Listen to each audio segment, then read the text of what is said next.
প্রিয় দর্শক, আসসালামু আলাইকুম। দর্শক, আপনাদের প্রীতীয় শুভেচ্ছা জানিয়ে শুরু করছে আমাদের আজকের প্রতিবেদন। তো দর্শক, দেখতেই পাচ্ছেন আমাদের সামনে এক আপু দাঁড়িয়ে আছে। আমরা তার গল্পটা শুনবো, জানবো আপু কেন আমাদের ইউটিউবের মাঝে আসলেন, তিনি কি বলতে চান। আপু আসসালামু আলাইকুম, ওয়ালাইকুম সালাম ভাই। কেমন আছেন? আলহামদুলিল্লাহ ভালো। আপুর নাম কি আপনার? ভাই আমার নাম দিতি। দিতি, মাশাআল্লাহ, খুব সুন্দর নাম। দিতি আপু, ইউটিউবে কেন আসলেন? অনেক কষ্টে পড়েছি ভাই। কি কষ্টে আছেন? অনেক কষ্টে বাবা বিয়ে করে চলে গেছে। ছোট একটা ভাই মাদ্রাসায় পড়ে। মায়ের হাতের সমস্যা, কোমরে ব্যথা।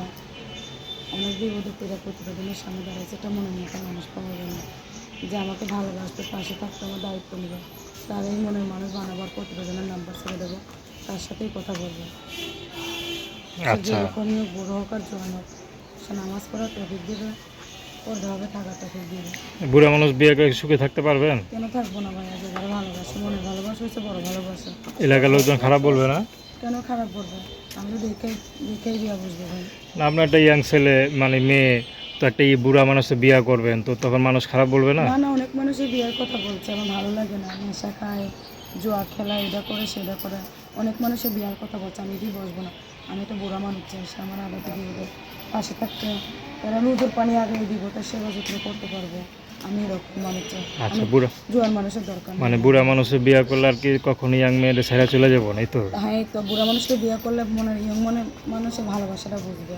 আচ্ছা, আপনার বুদ্ধি আছে তো, পড়াশোনা করেন নাকি? করছি ভাইয়া, ক্লাস 9 পর্যন্ত পড়াশোনা তো করছি। ভালোই পড়ছেন, এসএসসি পাসটা ওটা করতেন? ভালোভাবে পড়তে পারিনি ভাইয়া। বাবা বিয়ে করে চলে যাওয়ার পরে, মা নিয়ে চলে আসে পরে পরে, মা কাজ কাম করতে, পরে গেলে মা হাতের সমস্যা, কোমরে ব্যথা।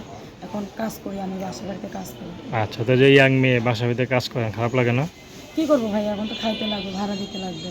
ভাই মাদ্রাসায় পরে, মাদ্রাসার বেতন দিতে লাগবে। বড় ভাই নাই? না, ছোটো ভাই 13 বছর মাদ্রাসায় আত্মীয় পড়ে। স্বজন কেউ নাই? নয়, চলে সহযোগী? এসে পড়ছে, আছে ঠিক চলে এসে পড়ছে। আচ্ছা খালা আছে। আচ্ছা, তো আপনার সাথে কীভাবে যোগাযোগ করবে? মোবাইলের মাধ্যমে যোগাযোগ করবো ভাই। নাম্বার বলতে পারেন? না ভাই, আপনি বলে দেন নাম্বার। নাম কি বললেন? ভাই আমার নাম দিতি। তো দর্শক, আপনারা দ্বিতীয়াপুর কথা শুনলেন, তো তার সাথে যদি যোগাযোগ করতে চান, যে নাম্বারটা দিবেন এই নাম্বার কি ইমো আছে? না ভাই, আমি নাম্বার কই পাবো? খাইতেই তো পারি না, বাসা বাড়িতে কাজ করে আমি নাম্বার চালাতে পারবো? আচ্ছা, তো দর্শক, তার নাম্বারটা হচ্ছে 0133537911। আমি নাম্বারটা আবার বলছি, 0133537911। তো দর্শক, প্রেম ভালোবাসা ভাই বিয়ে আমি শাদী একটা করা অনুরোধ একান্ত করে কথা আপনাদের বলতেছি, ব্যক্তিগত ব্যাপার। হ্যাঁ, আমার ভিডিওতে কেউ খারাপ কথা বলবেন না। যে ভালো কথা বলবেন, আমি তার সাথে কথা বলবো, খারাপ কথা কেউ বলবেন না, দয়া করে বলতেছি।